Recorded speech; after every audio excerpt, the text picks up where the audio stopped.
श्री सत्यनारायण व्रत कथा 7वां अध्याय। श्री सूत जी ने आगे कहा, हे ऋषियों, मैं एक और भी कथा कहता हूँ, सुनो। प्रजापालन में लीन तुंग ध्वज नाम का एक राजा रहा करता था। उसने भगवान सत्यनारायण देव का प्रसाद त्याग कर बहुत दुख पाया। एक समय राजा वन्य पशुओं को मारकर वट वृक्ष के नीचे आए और उन्होंने ग्वालों के संग भक्ति भाव से बंधु बांधव सहित श्री सत्यनारायण जी का पूजन करते देखा। राजा अहंकार वश वहां नहीं गया और ना ही प्रसाद खाया। प्रसाद त्याग कर अपने नगर को गए तो वहां उसने सब कुछ नष्ट पाया।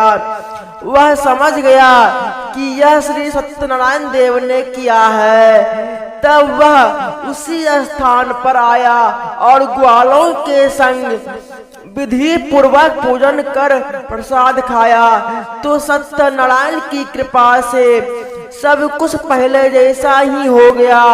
मरने पर स्वर्गलोक को गए। जो मनुष्य परम दुर्लभ व्रत को करेगा, श्री सत्यनारायण भगवान की कृपा से उसे धन धान्य की प्राप्ति होगी और निर्धन धनी और बंदी बांधव को मुक्ति से निर्भय को हो जाते हैं।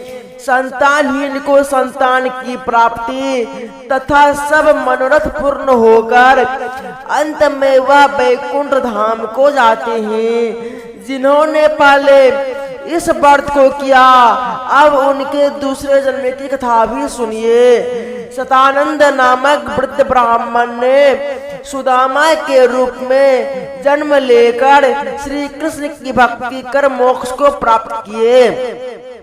उल्का मुख नाम के महाराजा राजा दशरथ बने और श्री रंगनाथ का पूजन कर वैकुंठ को धर्मात्मा सत्य प्रतिज्ञा राजा मोर ध्वज बनकर अपने पुत्र को आड़े से चीर कर मोक्ष को प्राप्त किए।